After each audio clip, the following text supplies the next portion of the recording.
আল্লাহ তাআলা গুনাহ মাফ করতে ভালোবাসেন। বুখারী শরীফের মধ্যে আছে ইন্না রাহমাতি ওয়ালাবাত গদাবি। আল্লাহ তাআলা হাদিসের আল্লাহর নবী বলেন যে নিশ্চয়ই আল্লাহ তাআলা গোসার চাইতে দয়া এবং রহমত সবচেয়ে বেশি। বান্দার প্রতি আল্লাহ তাআলার দয়া এবং রহমত আল্লাহর গোসার থেকেও বেশি। কেন বেশি?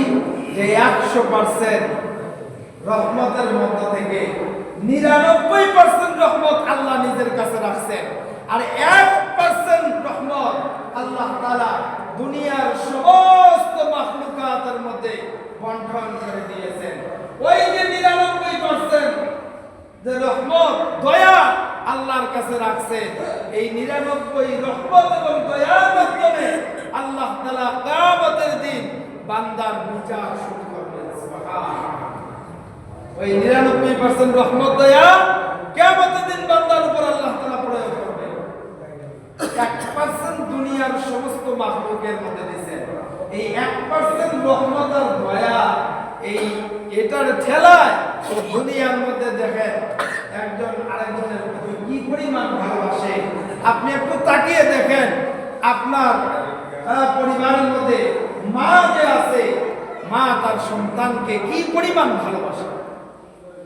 একটা পশু তার সন্তানকে কি পরিমাণ ভালোবাসে। একটা পশু চায় না যে তার সন্তান সে কোনো বিপদের মধ্যে পড়ে। কি বলেন? চায়? পশুও চায় না। একটা রাস্তার কুকুর সেও চায় না যে তার একটা সন্তান গাড়ির চাকার নিচে পিষ্ট হোক, তার একটা সন্তানকে কেউ ধরে নিয়ে চলে যায়। কি বলেন? চায় নাকি? কুকুরের সামনে থেকে আপনি যদি একটা বাচ্চা নিয়ে দৌড় দেন, তার মা আপনাকে তার সর্বশক্তি দিয়ে আপনার উপরে আক্রমণ করে। কেন? সন্তানের প্রতি যে মায়ের মহব্বত ভালোবাসা, এই 1% রহমত এবং দয়া যদি এরকম হয়, তাহলে 99% দয়া আর রহমত কি পরিমাণ হবে চিন্তা করুন। ওই 99% দয়া আর রহমত দিয়া বান্দাকে আল্লাহ তাআলা কিয়ামতের দিন বিচার শুরু করবেন, বান্দার প্রতি দয়া করবেন, রহমত করবেন। এই জন্য আল্লাহ তাআলা বলেন ইস্তাগফিরু রাব্বাকুম ইন্নাহু কানা গফফারা। তুমি আল্লাহ তাআলার কাছে গুনাহ মাফ চাও, আল্লাহ রাব্বুল আলামিন তোমার গুনাহ মাফ করে দিবেন। মুহতারাম হাজিরিন, বলতেছিলাম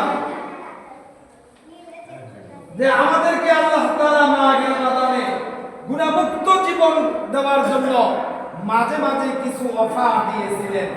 রমাদান মাসে 3 দশকের অফার বলেছি, অর্থাৎ 30 দিনের অফার। 30 দিনের মধ্যে লাইলাতুল কদরের কথা বলেছি। এখন সর্বশেষ একটা চান্স আছে। সর্বশেষ একটা চান্স হলো এই যে ঈদের নামাজ পড়ার জন্য আমরা যে একত্র হয়েছি, এই নামাজ পড়ার জন্য যে একত্র হইলাম, এটাও একটা চান্স যে এই মুহূর্তে আল্লাহ রাব্বুল আলামিনের কাছে কিভাবে আপনার আমার গুনাহমুক্ত জীবন দেওয়া যায়। সর্বশেষ একটা চান্স হলো আজকের এই দিনেও আপনি আমি যদি আপনার আমার দিল থেকে, মন থেকে, অন্তর থেকে যদি আপনি আমি যতটুকু পারি আল্লাহর রাস্তায় যদি দান ও সদকা করি, এর বিনিময়ে আল্লাহ রাব্বুল আলামিন আপনার আমার জীবনের সমস্ত গুনাহ মাফ করে দিবেন। মুহতারাম হাজিরিন, সর্বশেষ কথা, 1 নম্বর কথা হলো আজকের ঈদের দিনে ঈদ আমাদের কাছে কেন আসে? ঈদের 2টি তাৎপর্য। ঈদ আমাদের কাছে আসে 2টি উদ্দেশ্য নিয়ে। 1 নম্বর উদ্দেশ্য হলো ঈদের দিনে আমরা ঈদগাহ ময়দানে এসে ঈদের নামাজ পড়ার জন্য এসে ছোট বড়, কালো ধলা, আত্মীয় অনাত্মীয়, পরিচিত অপরিচিত, আমরা শিক্ষিত অশিক্ষিত, বড়লোক ধনী গরিব যারাই আছি, সমাজের প্রত্যেকটা লোক যেরকম ভাবে ঈদগাহ ময়দানে এসে কাতারে কাতার বন্দী হয়ে একজন আরেকজনের সাথে এই যে একটা ভালোবাসা, একটা সহানুভূতি আমরা যে প্রকাশ করতেছি, এই ভালোবাসা, এই সহানুভূতিটা যেন আপনার আমার কিয়ামত পর্যন্ত, মৃত্যুর আগ পর্যন্ত যেন আপনার আমার ভিতরে থাকে, এই শিক্ষা দেওয়ার জন্য ঈদ। এই শিক্ষা দেওয়ার জন্য ঈদ আসছে। ঈদের 1 নম্বর তাৎপর্য হচ্ছে এটা। যেমন ঈদগাহ নামাজ পড়ার জন্য আমরা যখন আসি, এই ঈদের নামাজ পড়ার জন্য আসছি। এখন ঈদের আগে কে কার সাথে কি ধরনের আচরণ করেছি, কি ধরনের ব্যবহার করেছি, কার সাথে কি মনোমালিন্য হয়েছে, সমস্ত মনোমালিন্য, সমস্ত রাগকে একদম আপনাকে আমাকে পানি করে দিতে হবে। এই জন্য হাদিস শরীফের মধ্যে আসছে, সালাম বেশি বেশি করে দাও। সালামের মাধ্যমে একজন আরেকজনের অন্তর থেকে হিংসা, রিয়া, বিদ্বেষ এগুলো দূর হয়ে যাবে, আর একজন আরেকজনের জন্য ভালোবাসা, সহানুভূতি অন্তরের মধ্যে হয়ে যাবে।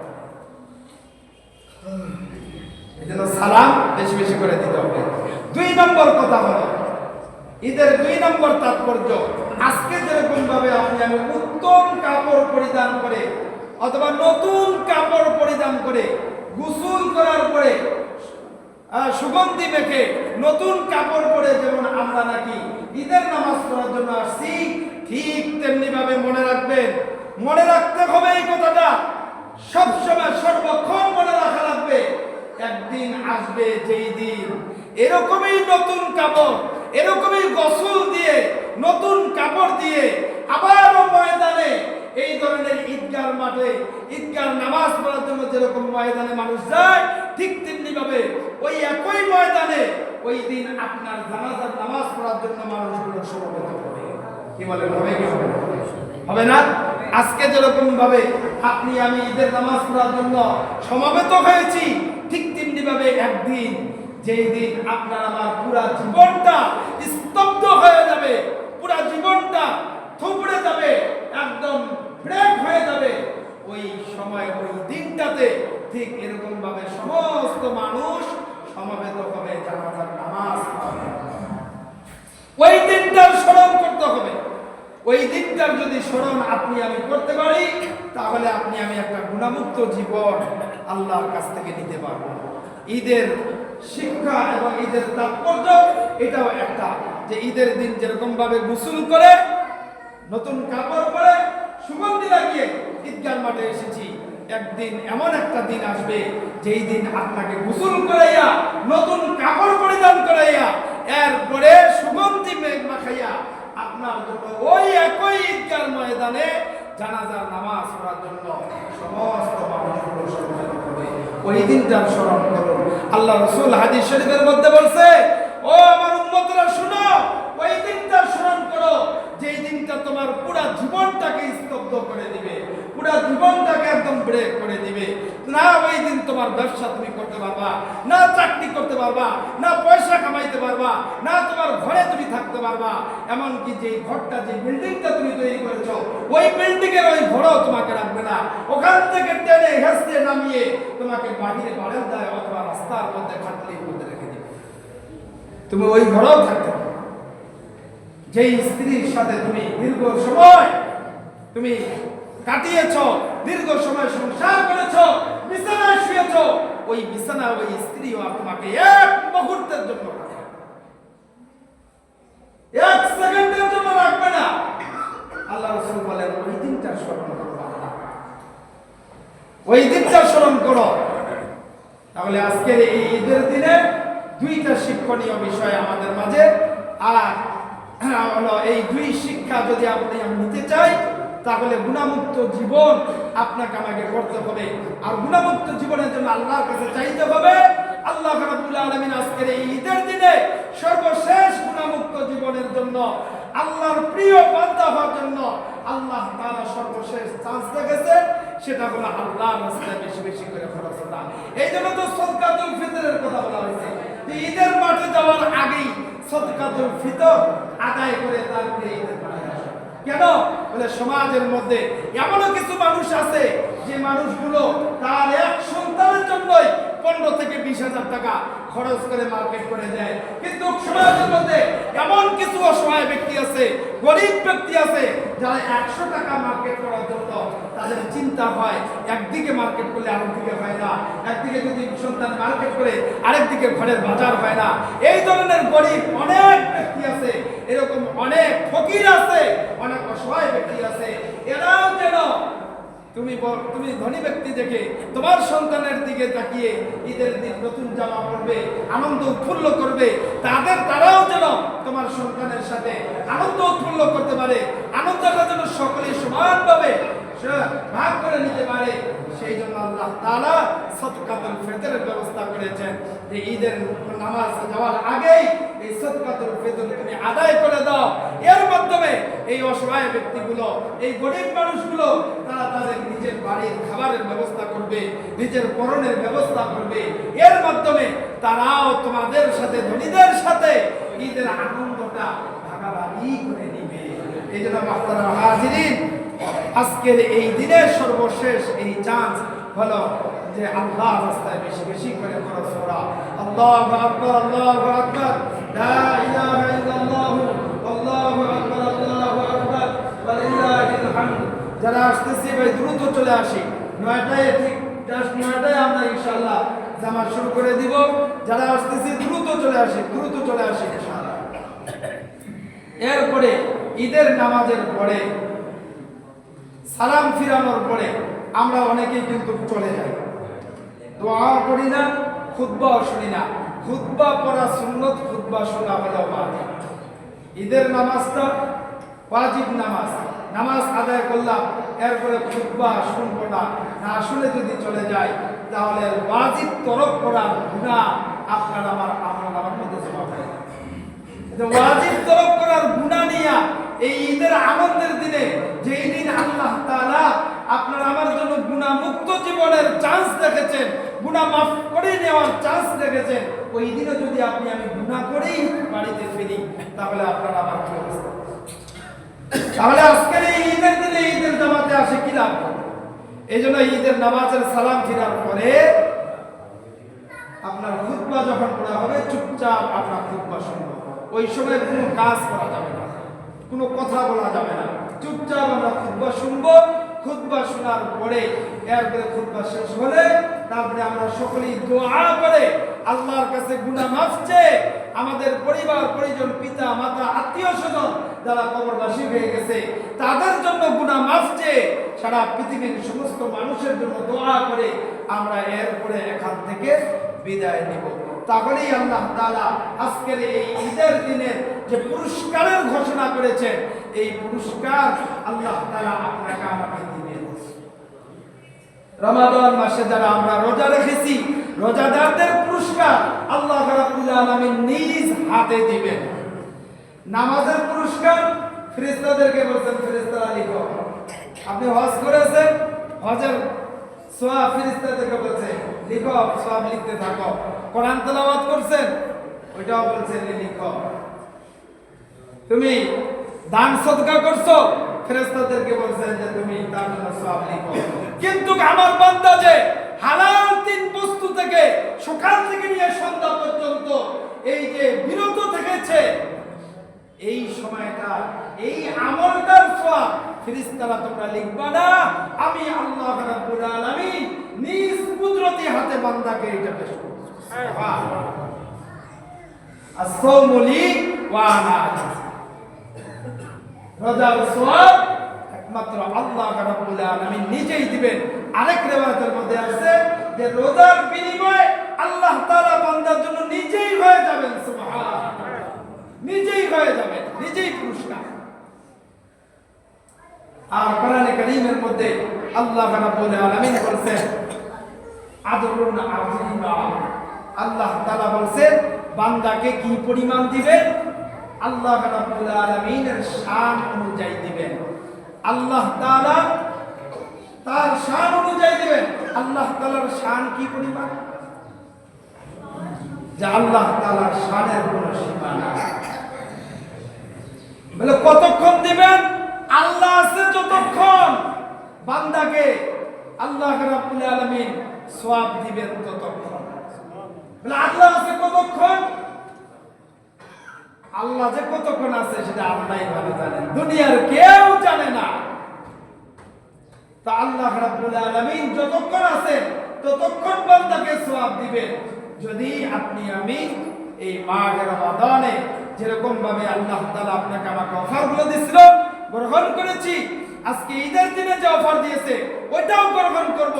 সবগুলি যখন আমল এক জায়গায় হয়ে যাবে, সবগুলি আমল যখন আল্লাহ রাব্বুল আলামিনকে খুশি করার জন্য হয়ে যাবে, তো আল্লাহ তাআলা খুশি হইয়া আল্লাহ রাব্বুল আলামিন বিনিময় দিবেন নিজ কুদরতি হাতে, নিজেই বিনিময় দিবেন।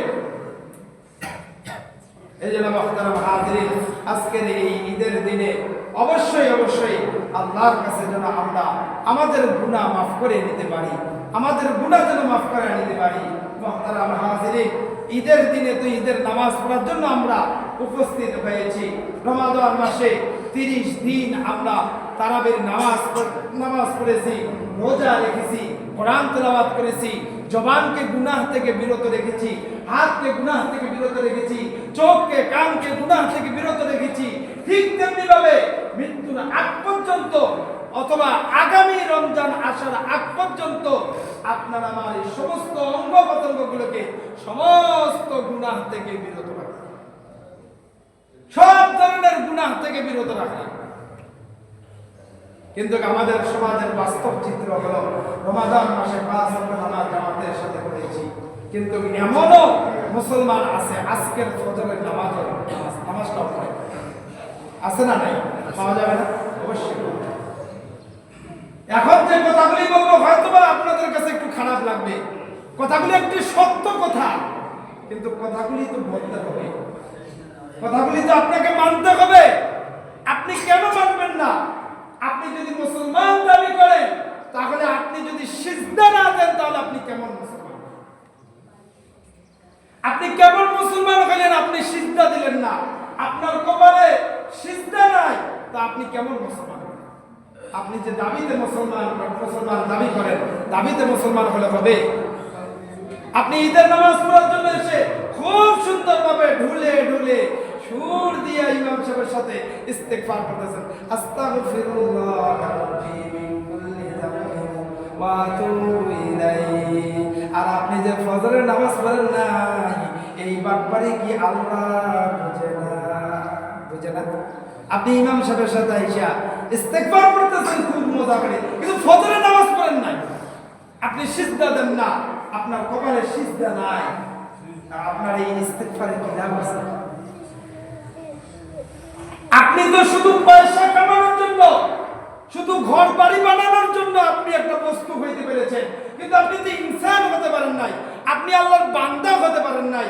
আল্লাহর বান্দা যদি আপনি হতে পারতেন, তাহলে অবশ্যই আপনার কপালের মধ্যে সিজদা থাকবে। আরেকটা কথা বলি, আপনি যে নামাজ পড়েন না, যুবক ভাইরা আপনারা যে নামাজ পড়েন না, রমজান মাসে আসলে আপনাদেরকে মসজিদে পাওয়া যায়, আর রমজানের বাইরে আর মসজিদে পাওয়া যায় না। সপ্তাহে একদিন জুমার দিন পাওয়া যায়, এরপরে মাঝখানে আর আপনাদেরকে পাওয়া যায় না। আপনারা যে নামাজ পড়েন না, এই রাগটা, এই গোসাটা, এই নারাজটা আপনি কার সাথে করছেন? আল্লাহর সাথে করেন নাই? আপনি তো আল্লাহর সাথে নারাজ। আপনি তো ইমাম সাহেবের সাথে হন না, ইমাম সাহেব তো আপনার গুনাহ মাফ করবে না, ইমাম সাহেব তো আপনার নামাজ কবুল করবে না। সিজদা তো আপনি ইমাম সাহেবকে দেন না, সিজদা দেন আপনার রবকে। রব হলো সিজদা পাওয়ার উপযুক্ত, যে তিনি আমাদের কাছ থেকে সিজদা পাবেন, তিনি হচ্ছেন সিজদা পাওয়ার হক। আপনি যে সেই রবকে সিজদা দিলেন না, এই রাগ, এই গোসা আপনি কেন? এই রাগটা আপনি কার সাথে করলেন? আল্লাহর সাথে। আপনি যদি রাগ করেন, রাগ দেখা, এই রাগে একদিন এমন একটা দিন আসবে যেই দিন এই রাগই আপনাকে জাহান্নামে নিয়ে যাবে। আর যদি আপনি আল্লাহকে খুশি করিয়ে আপনি যদি সিজদা দিতে পারেন, আপনার কপালে যদি সিজদা থাকে, তাহলে দেখবেন যে এই সিজদাই আল্লাহর প্রশংসা, আল্লাহকে খুশি করার বিষয় হবে। আর ওই খুশির মাধ্যমে আল্লাহ রাব্বুল আলামিন আপনাকে আমাকে জান্নাতের মালিকানা বানিয়ে দিবেন।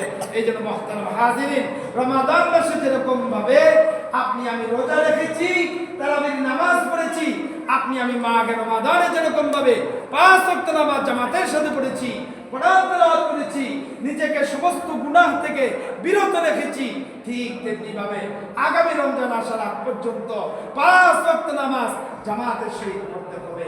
আর সমস্ত গুনাহ থেকে নিজেকে বিরত রাখা লাগবে।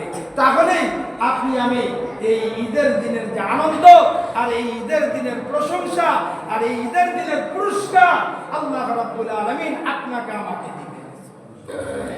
আল্লাহর কাছ থেকে যদি পুরস্কার নিতে চাই তাহলে অবশ্যই এই ধরনের একটা পূর্ণ তওবা করতে হবে যে না, আর কোনোদিন সিজদা ছাড়া থাকবো না, আর কোনোদিন নামাজ ছাড়া থাকবো না, আর কোনোদিন রমাদানে যেরকম গুনাহ করি নাই ওরকম আর কোনোদিন গুনাহ কাজ করবো না, আর কোনোদিন অন্যায় করবো না, মিথ্যা কথা বলবো না, গীবত করবো না, শেখায়ত করবো না, অন্যের প্রতি হিংসা, রিয়া, বিদ্বেষ এগুলো রাখবো না, অন্যের প্রতি অন্যায়ভাবে জুলুম করবো না, এই ধরনের কোনো ধরনের গুনার কাজ করবো না।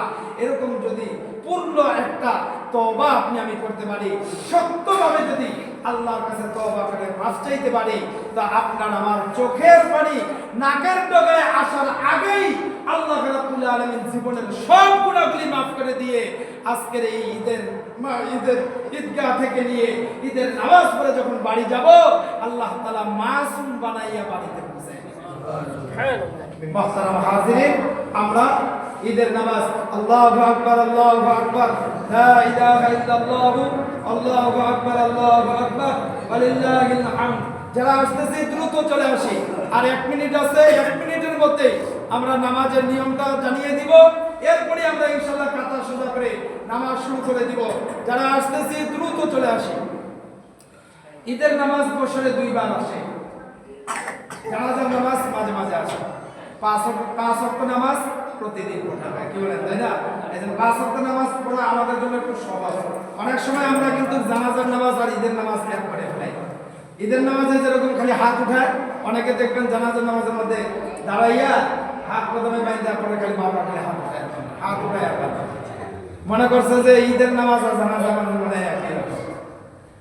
না, জানাজার নামাজের নিয়ম আলাদা, ঈদের নামাজের নিয়ম আলাদা, 5 ওয়াক্ত নামাজের নিয়ম হচ্ছে আলাদা আলাদা সিস্টেম।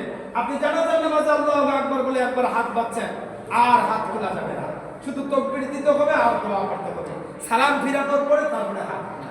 আর ঈদের নামাজে নিয়ম হচ্ছে আপনি আল্লাহু আকবার বলে প্রথমে হাত বাঁধবেন, এরপরে সালাম পড়বেন, এরপরে অতিরিক্ত 3টা তাকবীর হবে, আল্লাহু আকবার বলে হাত ছেড়ে দিবেন, আল্লাহু আকবার বলে আবার হাত ছেড়ে দিবেন, আল্লাহু আকবার বলে আপনি হাত বাঁধবেন, এরপরে সূরা ফাতিহা কিরাত মিলানোর পরে রুকু সিজদা করে দাঁড়িয়ে দ্বিতীয় রাকাতের জন্য দাঁড়িয়ে আবার সূরা ফাতিহা পড়া হবে, তার সাথে একটা কিরাত মিলানো হবে। রুকুতে যাওয়ার আগে আবারও ওই পূর্বের ন্যায় 3টি তাকবীর অতিরিক্ত দিতে হবে। আগে আল্লাহু আকবার বলে হাত ছেড়ে দিবেন, আল্লাহু আকবার বলে দ্বিতীয়বার হাত ছেড়ে দিবেন, আল্লাহু আকবার বলে তৃতীয়বার হাত ছেড়ে দিবেন, আল্লাহু আকবার বলে রুকুতে চলে যাবেন। এইভাবে নামাজ আমরা শেষ করব ইনশাআল্লাহ। দাঁড়িয়ে কাতার সোজা করে নিই, দ্রুত চলে আসি, আমরা নামাজ এখনই শুরু করে দিচ্ছি, দ্রুত চলে আসি, দাঁড়িয়ে কাতার সোজা করে নিই, সামনে পকেট মগুলো যারা আসছে দ্রুত চলে আসি। আর ঈদের নামাজের আমরা নিয়ত করব, এমনিতে তো বাসা থেকে নিয়ত করে আসছি, মনে মনে নিয়ত আছে যে আমি ঈদের নামাজ পড়ার জন্যই আসছি, এটাই সবচাইতে বড় নিয়ত। আল্লাহ তাআলা আপনারা আবার দিলের দিকে তাকান, আপনারা আবার জবানের দিকে তাকায় না, চেহারার দিকে আল্লাহ তাকায় না। কার চেহারা কিরকম এটা আল্লাহ বানাইছে, আল্লাহ তৈরি করতে, আল্লাহ অনেক আগে থেকেই জানে, কিন্তু চেহারার দিকে তাকায় না, আল্লাহ তাআলা তাকায় বান্দার অন্তরের দিকে। আমরা অন্তরে যে খেয়াল করে আসছি ওইটাই মূলত আসল নিয়ত। তবে এখন আমরা যে নিয়ত করব, আমরা কিবলামুখী হয়ে ঈদুল ফিতরের ওয়াজিব 2 রাকাত নামাজ এই ইমামের পিছনে আদায় করতেছি। কিবলামুখী হয়ে আমি কিবলামুখী হয়ে ঈদুল ফিতরের 2 রাকাত ওয়াজিব নামাজ এই ইমামের পিছনে আদায় করতেছি। আল্লাহু আকবার। কাতারগুলো সোজা করে নিন, যারা আসতেছে দ্রুত চলে আসি, আমরা এখনই নামাজ শুরু করে দিচ্ছি, নিয়ত করে নিন।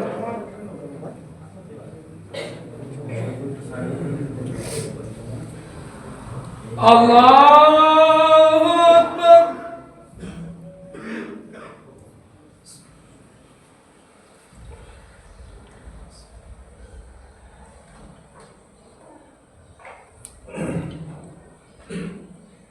আল্লাহু আকবার।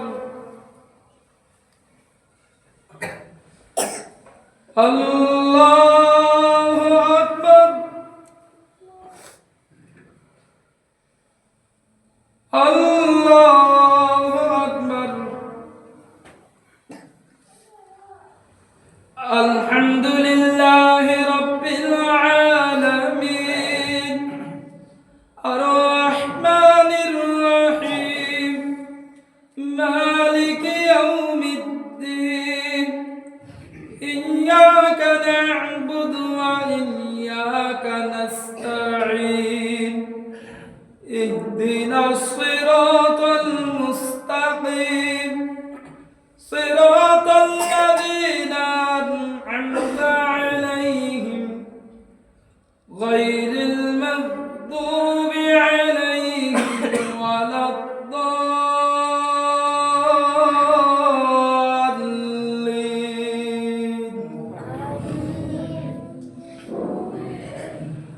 মা কানা মুহাম্মাদুন আবা আহাদিন মির রিজালিকুম ওয়ালাকিন রাসূলাল্লাহি ওয়া খাতামান নাবিয়্যিন ওয়া কানা আল্লাহু বিকুল্লি শাইইন আলিমা।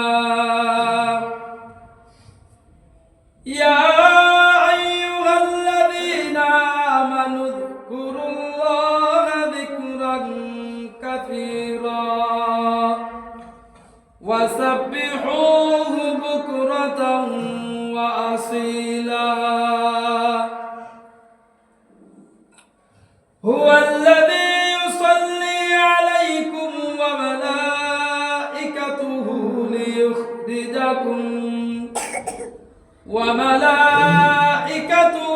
ليخرجكم من الظلمات إلى النور وكان بالمؤمنين رحيما. الله أكبر.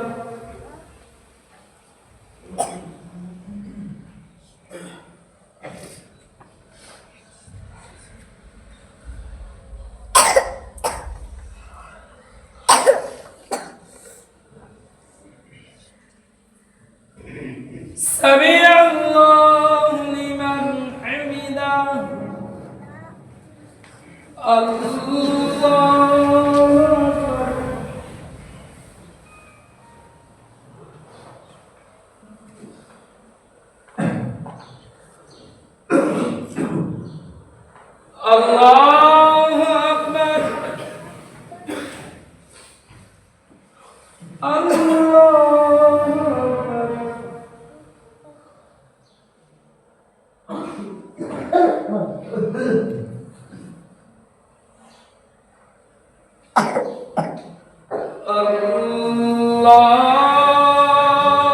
أكبر.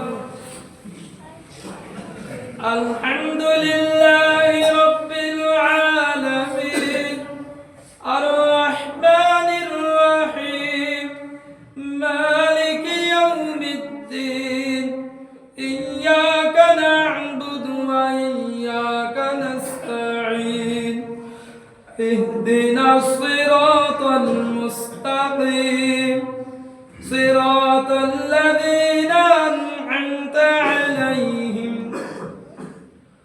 غير المغضوب عليهم ولا الضالين.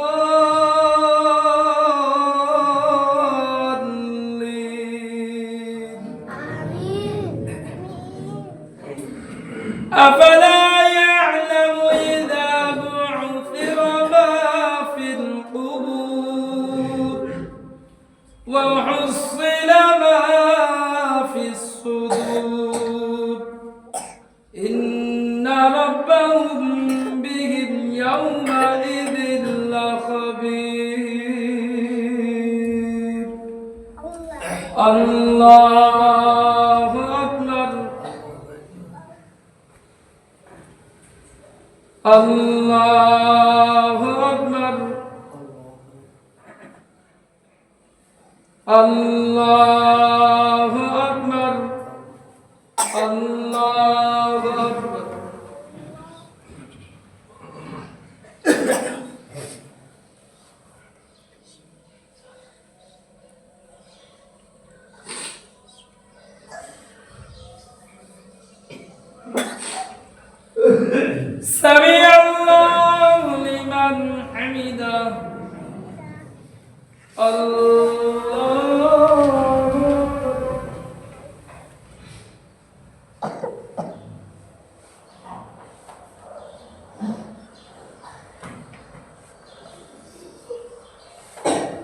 আল্লাহু আকবার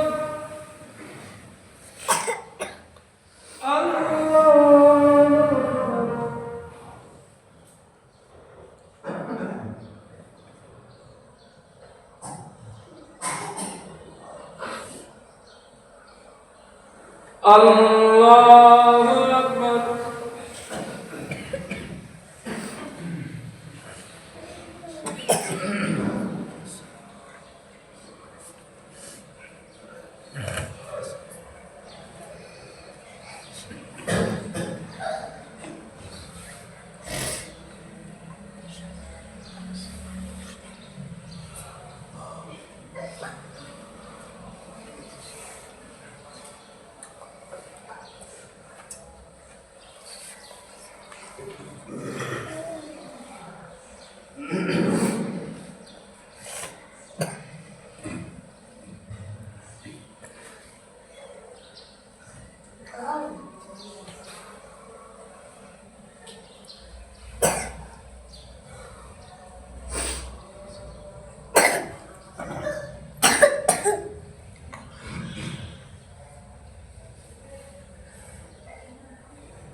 السلام عليكم ورحمة الله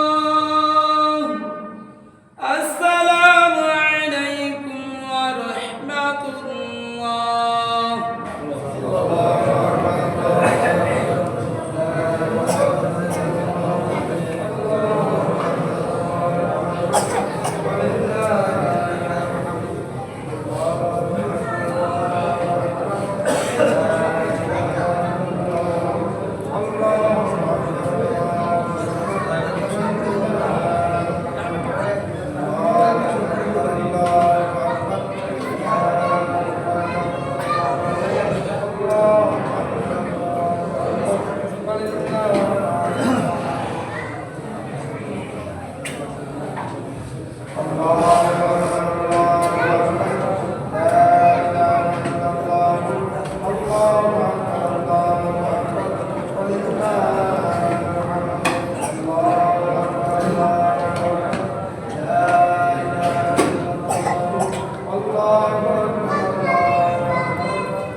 الحمد لله نحمده ونستعينه ونستغفره ونؤمن به ونتوكل عليه ونعوذ بالله من شرور انفسنا ومن سيئات اعمالنا من يهده الله فلا مضل له ومن يضلل فلا هادي له واشهد ان لا اله الا الله وحده لا شريك له الله اكبر الله اكبر لا اله الا الله والله اكبر الله اكبر ولله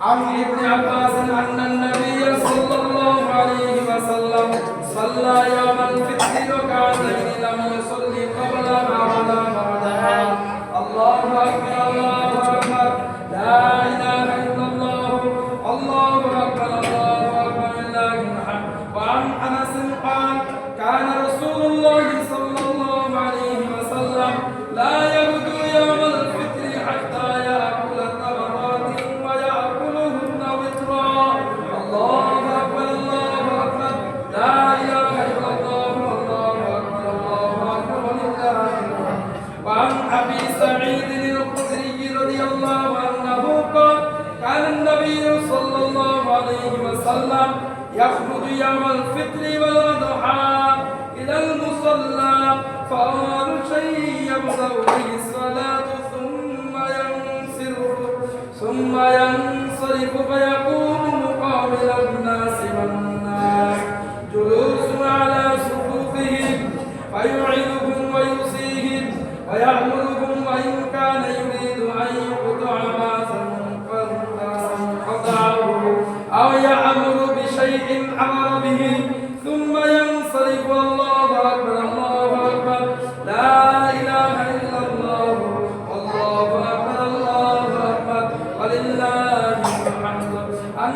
رضي الله عنه قال قدم النبي صلى الله عليه وسلم المدينة ولهم يومان يلعبون فيهما فقال ما هذه اليومان قالوا كنا نلعب فيهما في الجاهلية فقال رسول الله صلى الله عليه وسلم قد أبدلكم الله بهما خيرا منهما يوم الأضحى ويوم الفطر الله أكبر الله أكبر لا إله إلا الله الله أكبر الله أكبر ولله الحمد.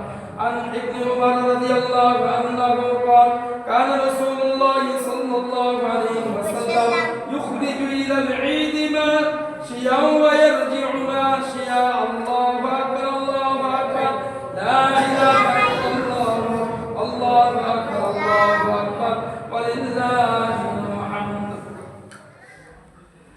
سئل ابن عباس رضي الله عنه أشهدت مع رسول الله صلى الله عليه وسلم العيد قال نعم خرج رسول الله صلى الله عليه وسلم فصلى ثم خطب ولم يذكر أذانا ولا إقامة ثم أتى النساء فوعظهن وذكرهن وأمرهن بالصدقة فرأيتهن ويهدين إلى آذانهن وحلوقهن يدفعن إلى بلال ثم ارتفع هو وبلال إلى بيته الله أكبر الله أكبر لا إله إلا الله الله أكبر الله أكبر ولله الحمد.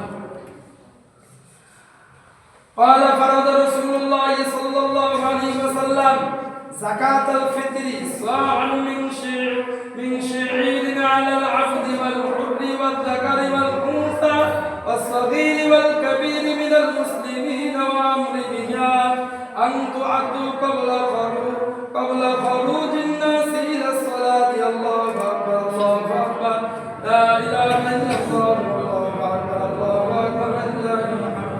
عن ابن عباس قال فرض رسول الله صلى الله عليه وسلم زكاة الفطر طهر للصيام من اللغو والرفث وطعمة للمساكين.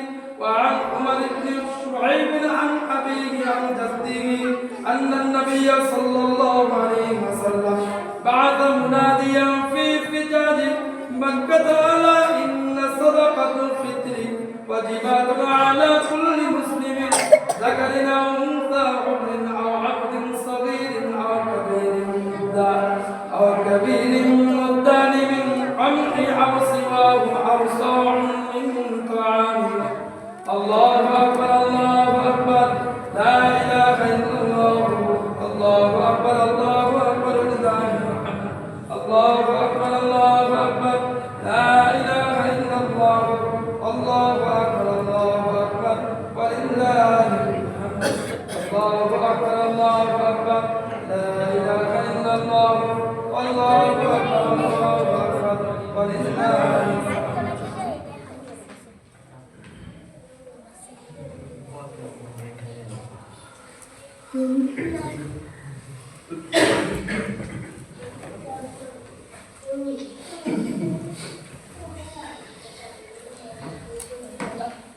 الحمد لله نحمده ونستعينه ونستغفره ونعوذ بالله من شرور انفسنا من يهد الله فلا مضل له ومن يضلل فلا هادي له واشهد ان لا اله الا الله وحده لا شريك له واشهد ان محمدا عبده ورسوله ارسله بالحق بشيرا ونذيرا بين يدي الساعه من يطع الله ورسوله فقد رشد من يعصم فانه لا يضل الا نفسه ولا يضر الله شيئا.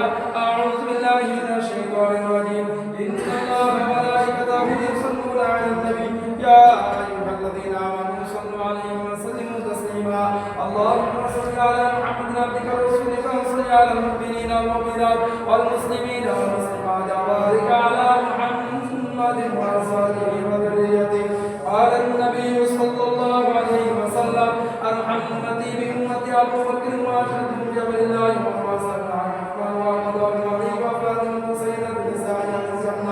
والحسن والحسين سيد شباب أهل الجنة وحمزة وأسد الله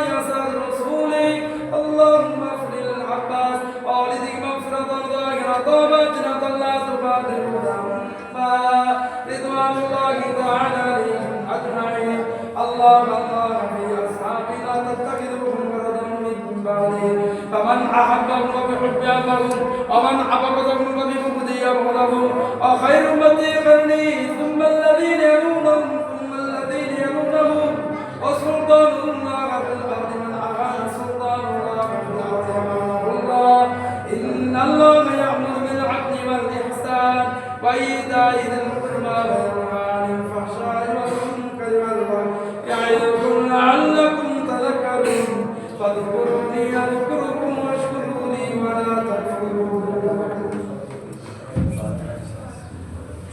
أعوذ بالله من الشيطان الرجيم. سورة الفاتحة سورة الاستغفار الحمد لله رب العالمين الرحمن الرحيم مالك يوم الدين إياك نعبد وإياك نستعين اهدنا الصراط المستقيم صراط الذين أنعمت عليهم غير المغضوب عليهم ولا الضالين আর সকলেই আমরা আরেকটু আপনাদেরকে কষ্ট দেব সেটা হলো আমাদের যেহেতু ঈদের নামাজ আমরা পড়তে আসছি আমাদের মসজিদের যে দায়িত্বশীল যারা আছে ওনাদের একটু আপনারা ইসলামী হিসেবে যেটি বলেন বা সহযোগিতা করেন এটা দিলেও আপনারা কিন্তু সওয়াব আলেমদেরকে ওলামায়ে কেরামদেরকে মসজিদের ইমাম মুয়াজ্জিন খাদেমদেরকে যদি সম্মান দেন যত বেশি সম্মান দিবেন আল্লাহ তাআলা আপনাকে আরো সম্মান বাড়িয়ে দিবেন আল্লাহ তাআলা আপনাকে বিনিময়ে উত্তম জাযা দুনিয়াও দান করবেন আখিরাতও দান করবেন এজন্য আমরা সহযোগিতা করব যতটুকু পারি সহযোগিতা করি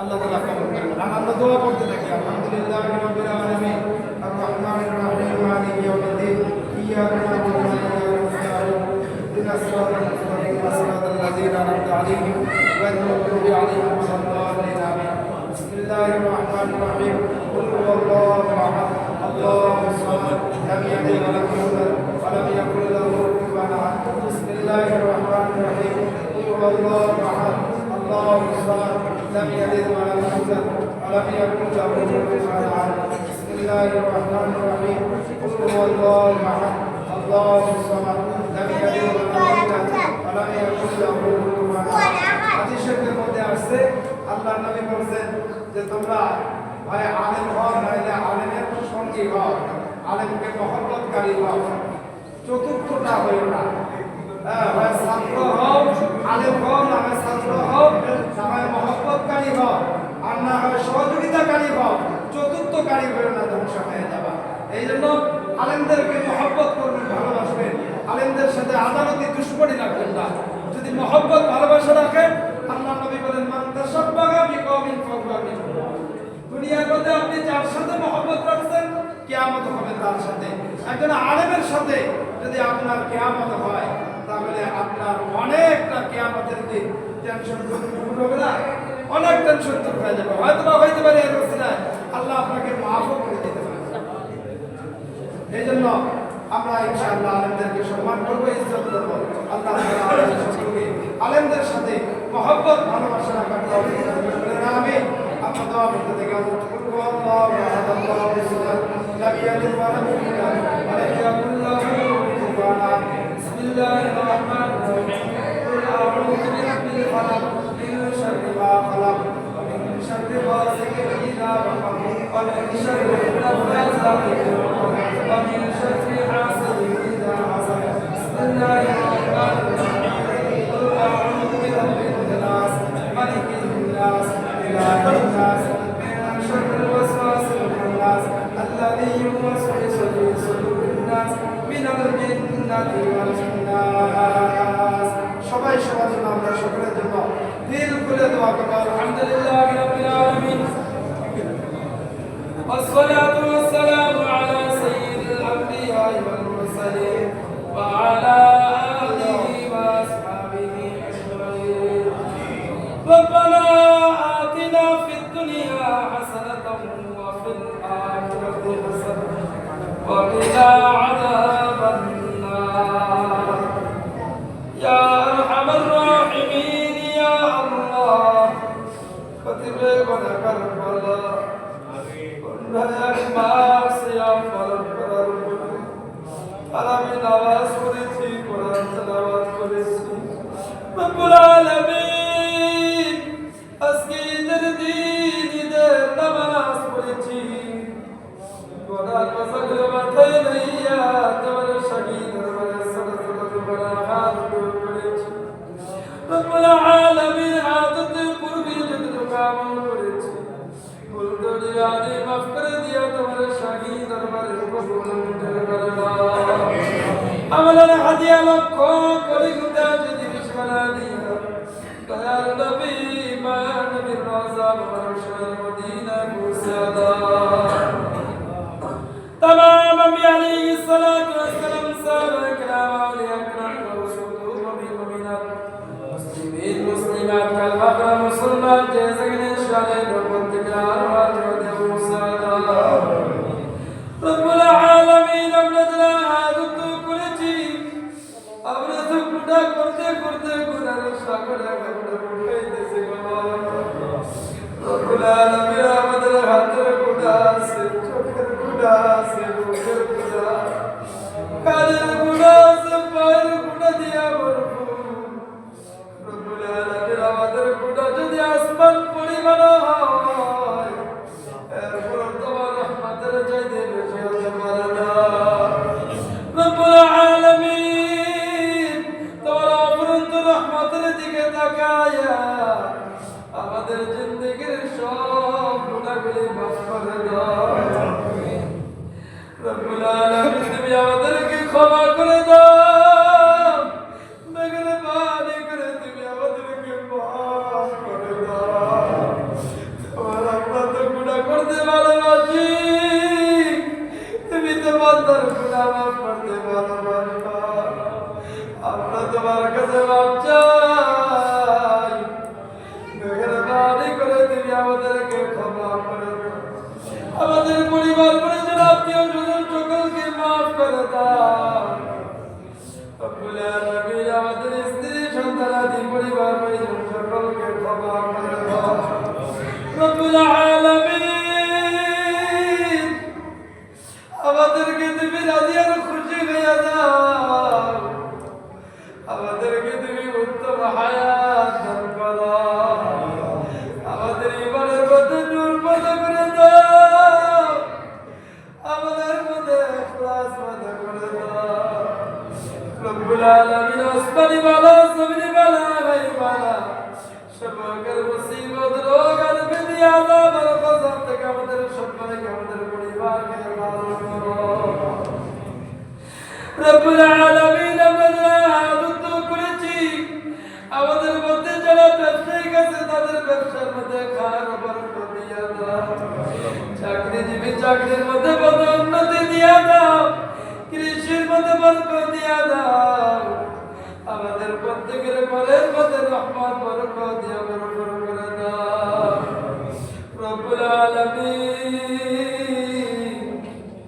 আমরা হাদুত করেছি কুদরতি নজর দিয়া তাকায় দেখো কার যেন বাড়ায় কার যেন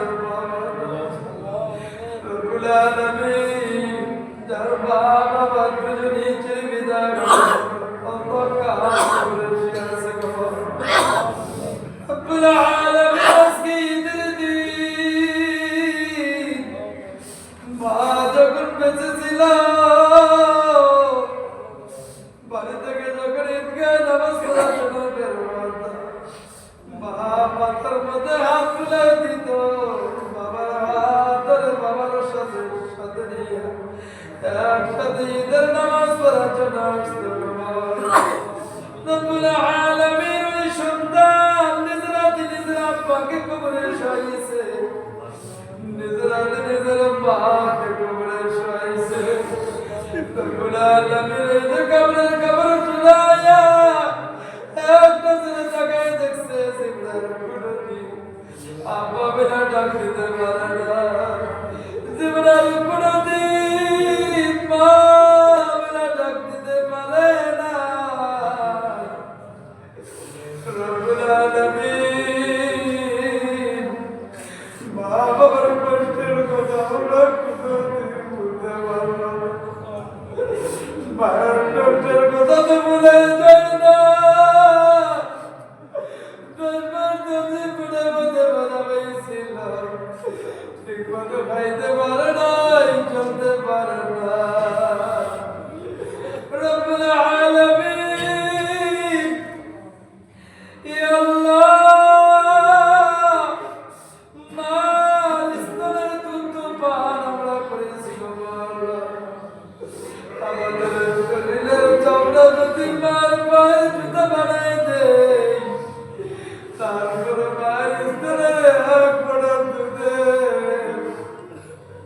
মারা হবে না কবর।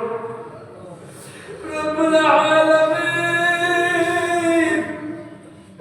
যে মায়ের চোরার থেকে সন্তান দেখাইলে কবর বাজারে সাহাবাইতো, আজকে ওই মা বাবা এতিমের মতো অন্ধকার কবরে জানি না মা বাবা কি অবস্থা হবে। রব্বুল আলামিন মা বাবার কবরে জান্নাতের বিছানা তুমি বিছায়া দাও। রব্বুল আলামিন আজকে ঈদের দিন এই মা বাবাকে তুমি জান্নাতের পোশাক পরিধান করায়া দাও। মা বাবাকে তুমি জান্নাতের নিয়ামত দিয়া কবরকে ভরপুর করে দাও। রব্বুল আলামিন দাদা দাদি নানা দাদি সুজাত বংশী যারা অন্ধকার কবরে শুয়ে আছে সকলকে তুমি ক্ষমা করে দাও। রব্বুল আলামিন সমস্ত কবরবাসীদেরকে তোমার জান্নাতের মেহমান হিসেবে কবুল করে নাও। রব্বুল আলামিন ইয়া আল্লাহ আমরা যারা হাত উঁচু করেছি মেহেরবানি করে তুমি আমাদের উপর রাজি আর খুশি হয়ে দাও। জিন্দেগীর সমস্ত গুনাহগুলো মাফ করে দাও। আমার যে সমস্ত যুবক ভাইরা হাত করেছে রব্বুল আলামিন তাদেরকে যৌবনের সমস্ত গুনাহ থেকে ধরে ধরে তুমি বাঁচাও। রব্বুল আলামিন আমাদের সকলের অন্তরগুলো তোমার ঘরের সাথে সিলা রাখা তৌফিক দিয়া দাও। রব্বুল আলামিন পাঁচ ওয়াক্ত নামাজ জামাতের সাথে আদায় করা তৌফিক দিয়া দাও। সমস্ত হারাম কাজ বর্জন করা তৌফিক দিয়া দাও। হালালের দিকে অগ্রসর হওয়া তৌফিক দিয়া দাও। ইয়া আল্লাহ আগের বছরে এক মাস আমরা ট্রেনিং নিয়েছি, সমস্ত গুনাহ থেকে নিজেকে বিরত রেখেছি। রব্বুল আলামিন আগামী রমজান আসার আগ পর্যন্ত আমাদের সকলকে তুমি এমনিভাবে ঈমান আর আমলের সাথে যারা তৌফিক দিয়ে দিও। রব্বুল আলামিন গুনাহমুক্ত জীবন তুমি আমাদের দান করো। গুনাহমুক্ত জীবন যাপন করার মতো তৌফিক হিম্মত শক্তি আমাদের প্রত্যেকের তুমি দিয়ে দাও। রব্বুল আলামিন পরিচিত তোমার কাছে দরখাস্ত কমালা এমন করে আবদ্ধ করতে পারি নাই যেমন তারা তোমার সামনে বান্দা করে পরিচয় দেব। আমাদের একটা পরিচয় আছে তোমার বন্ধু ওই মদিনার তোমার এই মাহবুব বদরু সুলতান মুবারকের কুরবানির মধ্যে আমাদের প্রত্যেকের দিলের তামান্নাগুলো কবুল মঞ্জুর করে দাও।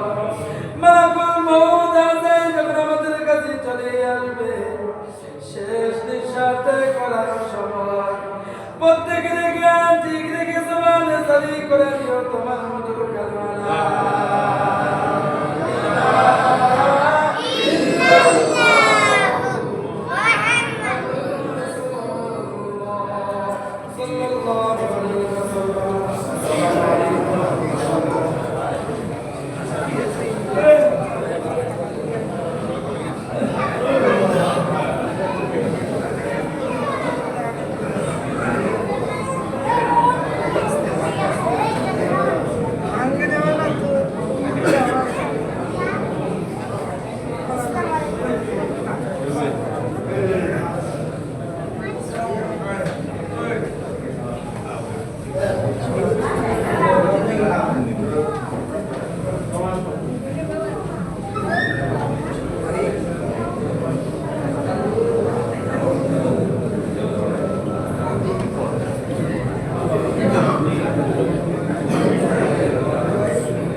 আমি মসজিদে আছি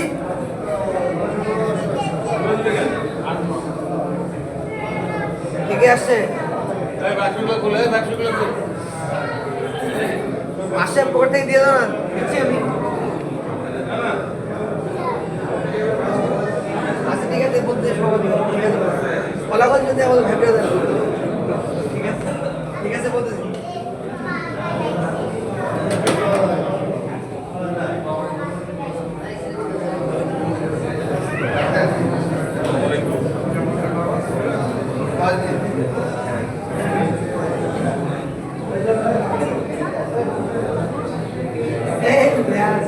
আদি এসে করবো না, সাইকেল থেকে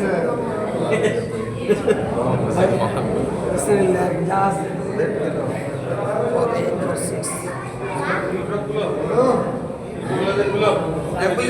ভাগ পাটা কমল ডাউলে মিলে দিবে, তুমি চিন্তা করে না। এই খুলো খুলো খুলো,